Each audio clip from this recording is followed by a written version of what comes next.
Hello friends, welcome to kuboos kitchen. இன்றைக்கி வீடியோவில் நம்ம என்ன ரெசிபி பார்க்க போகிறோம்னா, ஒரு சத்தான ஒரு ரெசிபி தான் பார்க்க போகிறோம். ஒரு ஸ்வீட் ரெசிபி.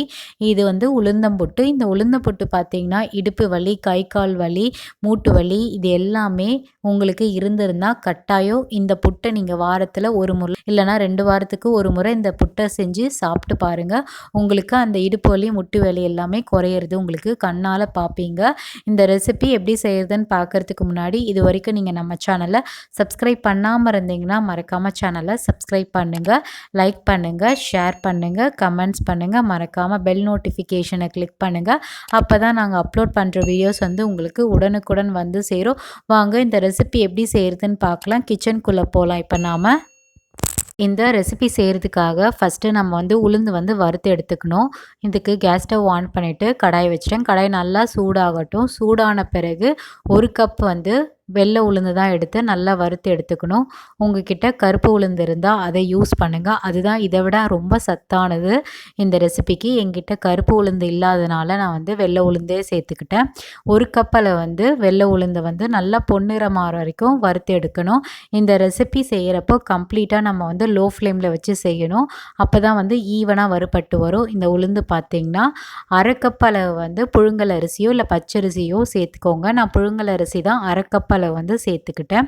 ரேஷியோ பார்த்திங்கன்னா 1 கப்பு உளுந்தம்பருப்பு, 1/2 கப்பு வந்து பச்சரிசியோ இல்லை புழுங்கல் அரிசியோ இதுதான் ரேஷியோ இந்த உளுந்து புட்டு செய்கிறதுக்காக. இது வந்து லோ ஃப்ளேம்லேயே வச்சு நம்ம வறுத்து எடுக்கணும். வறுக்கிறப்பவே நல்லா வாசம் வரும். இப்போ பாருங்கள் கலர் கொஞ்சம் கொஞ்சமாக சேஞ்ச் ஆகிறது தெரியும். இப்போ கம்ப்ளீட்டாக நல்லா வறுபட்டு வந்துருச்சு. ஒரு சிலர் என்ன பண்ணுவாங்கன்னா உளுந்து ஃபஸ்ட்டு வறுத்துட்டு அதுக்கப்புறம் அரிசியை வந்து வறுத்து எடுத்துப்பாங்க. உங்களுக்கு எது சௌகரியமோ அந்த மாதிரி நீங்கள் வந்து வறுத்து எடுத்துக்கோங்க.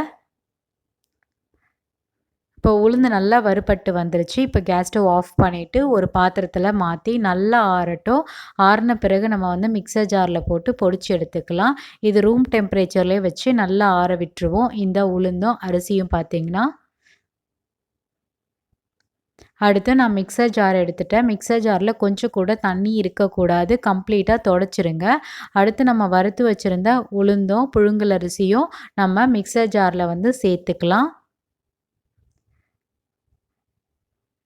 ஸோ எல்லாமே வந்து நம்ம மிக்சர் ஜாரில் சேர்த்தாச்சு. வாசத்துக்காக ஏலக்காய் நான் 3 சேர்த்துக்கிறேன்.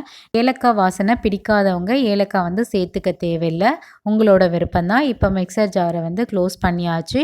இதை நல்லா வந்து அரைச்சி கொண்டு வரணும். ரவை பதத்துக்கும் ஒரு பதம் கம்மியாக வந்து அரைச்சி கொண்டு வரணும். இப்போ பார்க்க சொல்லே தெரியுது நமக்கு இந்த அளவுக்கு வந்து பொடிச்சு எடுக்கணும். இது வந்து நர நரனும் இருக்கக்கூடாது, ரொம்ப வந்து மையம் அரைக்கக்கூடாது. இன்பிட்வீன் கேப்பில் நம்ம வந்து அரைச்சி கொண்டு வரணும்.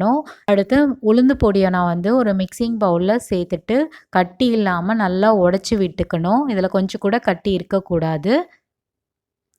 அடுத்து வந்து சிட்டிகளவு வந்து உப்பு வந்து சேர்த்துக்கலாம். யூஷுவலாக நம்ம புட்டு செய்கிறப்போ உப்பு சேர்த்துப்போம்ல, அதே ப்ரொசீஜர் தான் நம்ம வந்து இந்த உளுந்த புட்டுக்கும் ஃபாலோ பண்ண போகிறோம். அடுத்து வார்ம் வாட்டர் தான் வந்து கொஞ்சம் கொஞ்சமாக நம்ம வந்து தெளித்து எடுத்துக்க போகிறோம். கொஞ்சம் கொஞ்சமாக வந்து தண்ணியை வந்து சேர்த்துட்டு இந்த மாதிரி பிசைஞ்சு விட்டுக்கோங்க. நிறைய தண்ணி சேர்த்துறாதீங்க. இதுக்கு வந்து 1/2 டம்ளர் அளவே தண்ணி போதுமான அளவு தான். உங்களோட உளுந்து பொறுத்து தண்ணி வந்து டிஃபர் ஆகும். ஸோ நீங்கள் இனிஷியலாக வந்து கொஞ்சம் கொஞ்சமாக தண்ணியை சேர்த்துட்டு பிசைஞ்சு எடுத்துக்கோங்க. இப்படி பிடிச்சிங்கன்னா உங்களுக்கு அந்த மாவு வந்து பிடிக்க வரணும். அதுதான் வந்து கரெக்டான பதம். இந்த மாதிரி உளுத்து விட்டுக்கோங்க. அடுத்து இதை நம்ம வந்து வேக வைக்கணும்.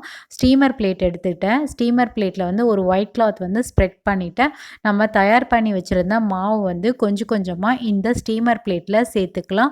உங்ககிட்ட ஸ்டீமர் பிளேட் இல்லைனாலும் பரவாயில்லை. நீங்கள் இட்லி தட்டு இருக்குது பார்த்தீங்களா, அதில் வந்து நெய்யோ இல்லை எண்ணெயோ க்ரீஸ் பண்ணிவிட்டு உளுந்த மாவு வந்து சேர்த்துட்டு நல்லா வேக வச்சு எடுக்கலாம்.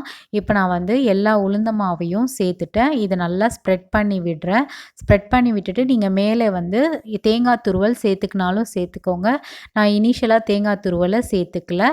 இப்போ வந்து நல்லா 4 பக்கமாக க்ளோஸ் பண்ணிவிட்டு இட்லி பாத்திரத்தில் தண்ணியை வந்து சேர்த்துட்டு ஒரு 5 மினிட்ஸ் நல்லா வந்து சூடானா போதும். இந்த தண்ணி பார்த்திங்கன்னா அடுத்து நம்ம தயார் பண்ணி வச்சுருந்த நம்ம புட்டு எடுத்துட்டு நம்ம ஸ்டீமர் பிளேட்டை வந்து இட்லி பாத்திரத்தில் வச்சிடலாம். இது குறைஞ்சது 15 நிமிஷம் நல்லா வெந்து வரணும். நீங்கள் வந்து மீடியம் ஃப்ளேம்லேயே வச்சு இந்த இட்லி பாத்திரத்தில் வச்சு வேக வைங்க. ரொம்ப நேரம் வந்து வேக வச்சிடாதீங்க. 15 நிமிஷமே போதுமான அளவு தான் இந்த புட்டு வேக வைக்கிறதுக்கு. இப்போ வந்து 15 நிமிஷம் ஆயிடுச்சு. நம்ம எடுத்து பார்க்கலாம். புட்டும் நல்லா வந்து வெந்து வந்திருக்கு. இத வந்து ரொம்ப சூடா இருக்கும். ஸோ கொஞ்சம் வந்து ஆறுன பிறகு நீங்க இந்த ஸ்டீமர் பிளேட்ல வந்து எடுத்து ஓரமா வச்சுருங்க. சூடா இருக்க சொல்ல எடுத்தீங்கன்னா கை சுட்டுரும். ஸோ வந்து கொஞ்சம் ஆறட்டும். ஆறுன பிறகு ஸ்டீமர் பிளேட்ட எடுத்து ஓரமா வச்சுருங்க. அடுத்து நான் வந்து மிக்ஸிங் பவுல் எடுத்துட்டேன். மிக்ஸிங் பவுல்ல வந்து நம்ம வேக வச்சிருந்த உளுந்த மாவு வந்து சேர்த்துக்கலாம். ஸோ சேர்த்தாச்சு. இதில் இருக்க கட்டியெல்லாம் நீங்கள் வந்து உடச்சி விடுங்க. அப்படி இல்லைனா இது ஆறின பிறகு நீங்கள் மிக்சர் ஜாரில் வந்து ஒரு ஓட்டு ஓட்டிடுங்க. அடுத்து நான் வந்து 1 கப் அளவு வந்து உளுந்து எடுத்ததுக்கு 3/4 கப் அளவு வந்து நாட்டு சர்க்கரையை வந்து சேர்த்துக்கிட்டேன். 2 டேபிள் ஸ்பூன் அளவு வந்து துருவின தேங்காய் வந்து சேர்த்துக்கிட்டேன். இது சூடாக இருக்க சொல்லே சேர்த்துருங்க. அடுத்து நான் வந்து 1/2 டேபிள் ஸ்பூன் அளவு வந்து நெய் சேர்த்துக்கிறேன். வாசத்துக்காக தான் நான் நெய் சேர்த்துக்கிறேன். நெய் வாசம் பிடிக்காதவங்க வந்து ஸ்கிப் பண்ணிடுங்க. இப்போ இதெல்லாம் சேர்த்ததும் நம்ம வந்து நல்லா கலந்து விடணும். ஒன்றோட ஒன்றா நல்லா மிக்ஸ் ஆகணும். இந்த புட்டு பார்த்தீங்கன்னா உங்களுக்கு தேங்காய் எக்ஸ்ட்ராவாக வேணும்னாலும் போட்டுக்கோங்க. இதெல்லாம் உங்களோட விருப்பம் தான். தேங்காய் வந்து இந்த அளவு மெஷர்மெண்ட் சேர்த்துக்கணுன்றதெல்லாம். இப்போ நல்லா வந்து கலந்து விட்டாச்சு. இதை நம்ம வந்து சர்வ் பண்ணிடலாம் ஒரு பவுலில்.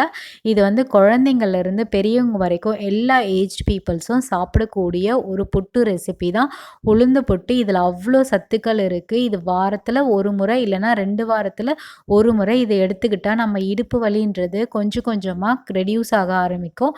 நமக்கே சேஞ்சஸ் தெரியும். அதனால் இது வந்து குழந்தைங்கள்லேருந்து பெரியவங்க வரைக்கும் கட்டாயம் சாப்பிடக்கூடிய ஒரு ரெசிபி தான்.